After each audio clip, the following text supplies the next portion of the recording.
You could solve your problem by just breaking something very expensive in this room. I've been reading Avatar Legends, the role playing game, and it's one of many newer gaming systems that are leaning really hard into role playing mechanics, and particularly those that give players prompts for role playing decisions, often those that have other consequences, and they can make those decisions to solve problems, like their character being so angry that they receive debuffs to some of their skills. And as I was reading the rules and thinking about how this would work at my table, it got me thinking about player agency. These mechanics are the most explicit way that I've seen for a GM to tell their players how to play and act in the game. And while the decision remains firmly in the hands of the player, whether they want to clear the angry or scared condition by making these decisions, there's a real possibility that they're going to be facing a more important decision where it's going to be important to remove the debuffs caused by these conditions that will essentially pressure the players into making that suboptimal decision. Now, I love this.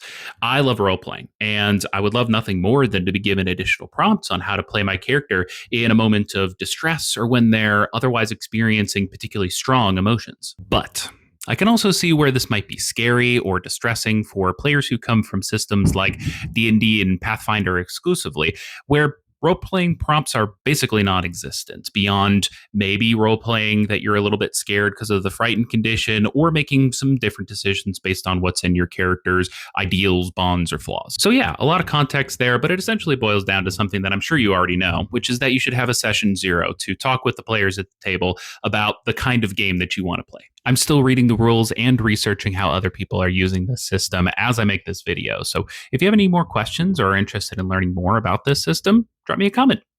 Thanks.